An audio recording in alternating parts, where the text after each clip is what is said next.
Morning. Starting her off wrong. Conveyor, I don't know if it's just getting old, belts wore, or what, but it's plugged. We got a bulk bag dumping into it, so we're in a spot.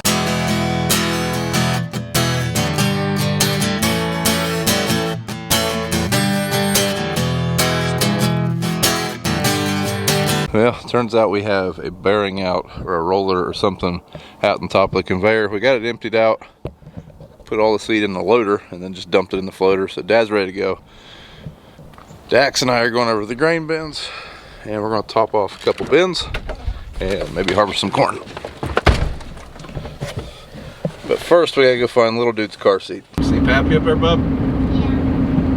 Okay, so since Larry's here, we're going to top off some bins. It's kind of a two-person job. He'll be down here watching the truck. I'll climb up the ladder and sit up the top and basically tell him when we need to shut off, because it probably won't come out to where it'll hold exactly one truck or exactly half a truck. And you don't want to get grain up against the roof because it won't breathe right and you'll have something spoil there. Okay, here's what I'm talking about. You gotta watch this. We want to shut this corn, go into this bin off right about here. Don't want it to get up against this roof. Okay, the trucks are all empty. That bin and that bin are full. And we only have one more bin to hold corn here. Then this whole place will be full. In here, bub. All right, Dax and I are gonna get Dad's combine out. He said he needs some fuel in it, so we'll start fueling it. This morning we were gonna switch my combine over to corn also, but I just talked to Dad and he said maybe I can run double crops, so I don't know yet.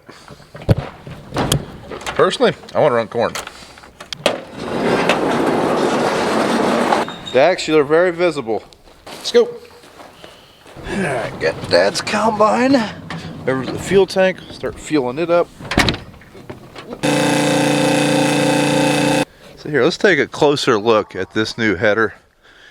I guess it'd be a lot easier if it was unfolded, but one thing that I really like about this one versus our Capella, these are the stripper plates or the deck plates, I call them both.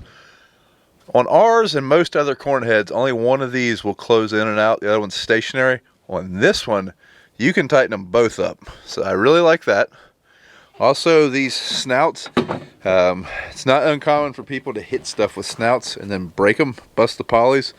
These ones have like a breakaway mechanism where if you hit something, they will just fly up. I like that. And then I think I'd have to open one of the snouts, but I'm pretty sure this chain tensioner on this system is a little bit different than ours. And I think it's probably better. I think it's a closed system. Ours, there's a spring in here, and that spring fills with crap, and then it doesn't do what it's supposed to do. Now ours doesn't have that shield there at the feeder house. So I don't know that I'd like that. Yeah, I'm sure Dad will talk more about it in today's video. I'll give him a camera and time to give you the run through on it. But other than that, it's pretty similar to ours. I mean, the main thing is the folding. Once you have a folding head, you'll never want to go back to a non-folding head. So if we end up with a gleaner, it will have a folding head if that becomes our main machine. It's just for us, with a lot of small fields, a lot of moving, a lot of tree lines we have to go through, it saves us so much time having that folding head. So Dad's gonna finish fueling. Daxie is over here cleaning up bees' wings, supposedly. But yeah, it sounds like Dax and I are gonna run some beans while Dad, Larry, and my brother do some corn. They're gonna do what we did yesterday. They're gonna fill these wet tanks. That way this dryer can run all day. And then they're gonna move over. There's 35 acres across from the other grain bins. It's always some of the last ground we plant. It's really wet ground. The corn's gonna be really wet, but it's 35 acres in 1, 2, 3, 4 fields. So it's gonna take them a long time. Good job. Dax has been over here just getting after it. Cleaning under the dryer. It's his second or third wheelbarrow. I just really hope we can keep this work ethic going for like the next 30 to 40 years. Like right now, he's the most valuable employee, because his pay is very minimal. 2 hots and a cot. Hey everybody, we'll try sport day. Getting a late start as usual. Had spread some rye this morning's cover crop. BJ's working in it now, he's about done. Brian's gonna try some double crop beans every while we're doing this down here. We got some down here where we replant some short rows, so it'll take a while to do that. If it ain't dry enough, we'll have to, the thing we can do is fill the holding bins. That's 4 loads, we're done. So BJ or Brian's gonna try to do some double crops as well. He'll have time to do that. Larry can dump the trucks. See what happens there when we get started. Dax and I are going to take this grain cart down to the double crop field, and that way we have something we can load. And then whenever I get it loaded, we'll call Larry. He'll take the truck in. Hopefully the battery's not down in this tractor, bub. Hold that. Got it. Got the cart stationed. Let's go, dude.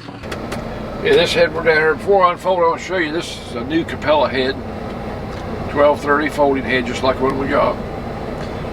Quite a few updates on it. This one is a chopping head. If you could see those choppers knives right out there, you can engage them or disengage. I've been running them disengaged, but I've engaged the top of the end ones there, them 3 on each end.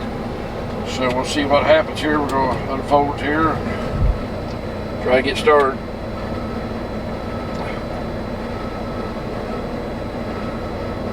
Never run a chopping head before, so I don't know. I'm running this thing down to the ground. We got a little bit of down corn here and there. Run it down the ground to pick stuff up, and so it's running awful low, so I might try to tilt it to get the back end up a little bit. So Dad and my brother are there down there. Larry's taking them a truck. We're gonna be right over there. Okay, you can see down there, maybe I get to the end, you'll be able to see the difference where it chops and doesn't chop. Some of this corn is replanting down through here, is down where the river was over it. Probably got my stripper plate a little bit too close, so I didn't feed it in there. Well, chop corn here, I put all 12 knives for chopping. It's dusty, makes it dusty. Holds a little harder. I got a conveyor belt. Here I've got to slip a little bit. Just getting started here, waiting on our concave to calibrate. Little man is headlong into his snack bag. Got some snacks, some tools, a little bit of toys. He's ready for a work day.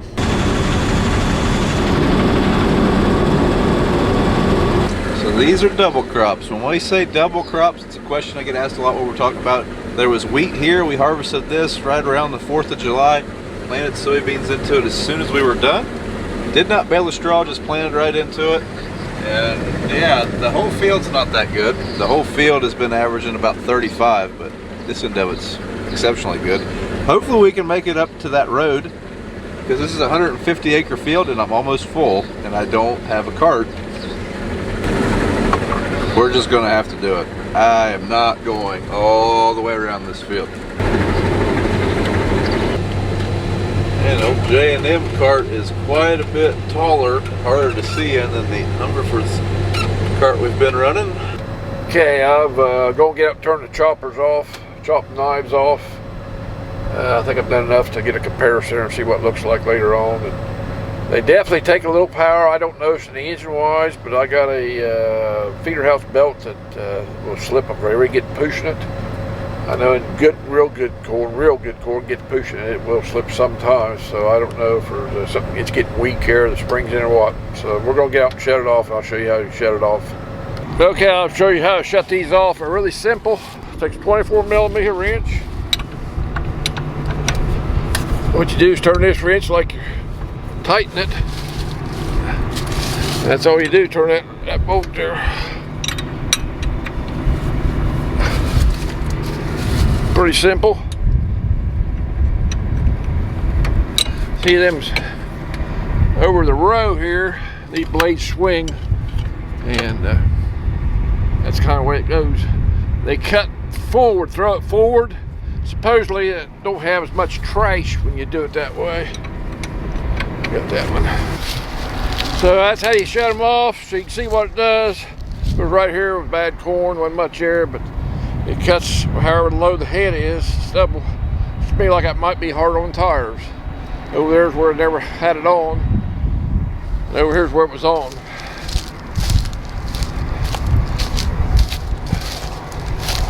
So I don't know, it kind of leaves a mass, chopped up stuff. I don't know if that's good or bad.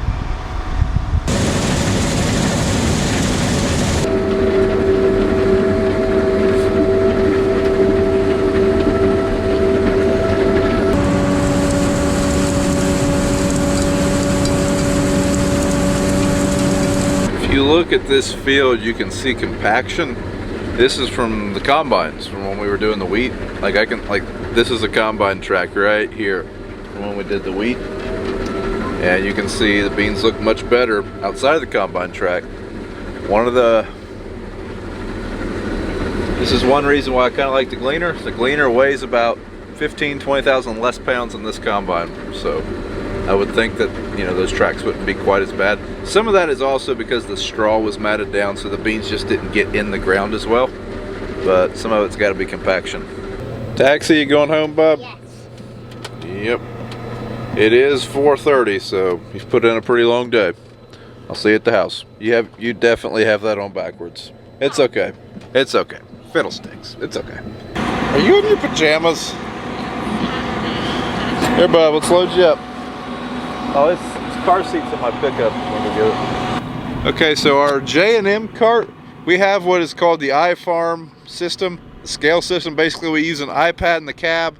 It's a pretty slick system, but it's not working right now. Not getting any power back here from this box right there. It takes a little lithium AA battery. I just replaced it. I don't know if I replaced it with a bad battery or what, but it still doesn't work. So I guess we got no scale, I really like to keep good yield records, but it's probably not going to happen on this one. I know I'm a little low on my yield. My combine says I've harvested 850 bushel, but we just filled up an 1,100 bushel cart, so it's pretty close to full. So I'm probably a little low. I haven't done this in a while. Okay, we just finished up down there all we do. I think is what we did, 5,500 boots or something like that, looks like. So that's all we can hold up here. So now we gotta get dried up, see where we're at. And I guess Dad and my brother have filled up the wet tank, so they are coming up, or BJ's coming up here with the grain cart, and I'm at least going to calibrate my yield monitor. I think Dad might go home a little early tonight, and we'll keep running these beans as long as we can. I'd say once that sun goes down all the way, straw's probably going to start causing issues. What happens is it will get tough when the air quits moving and dew starts coming on, and we won't be able to cut through the straw. So usually double crops are a when the sun's out kind of thing. That's odd. BJ just dumped one grain cart into another grain cart. He did that so we could weigh that. We try to run everything through a scale system, and like I say, that cart's scale system is not working. Gonna have to turn them on a little early tonight. Winning the light game ain't worth a rock. Yeah, we are waiting till we get a full bin, well, then we'll stop and empty out and make sure our yield monitor is calibrated. Seeing as how the first load was just on that cart with no scales, definitely want to make sure our yield monitor is close or as accurate as we can get it.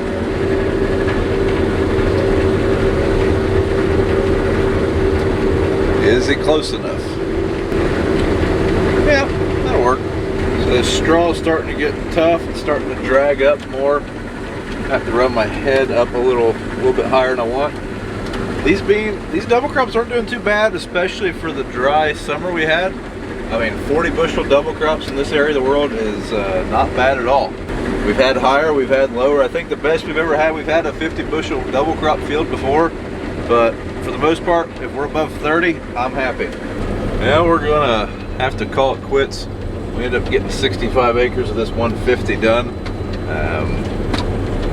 Not bad. We only really got to harvest for 4 hours. It gets dark at 5:30. It's 6:30 now, and it's too tough to really make much headway now. A little bit colder than the last time I was outside. And we're gonna have to grade the lane. It's getting a little bouncy. Hey guys, thanks for watching. Don't forget to thumbs up the video on the way out. Subscribe to the channel if you haven't. Also, We do have some new hoodies available at farmfocus.com, so check those out. Starting to get cold, make a great Christmas present. Thanks for watching, and we'll see you in the next one.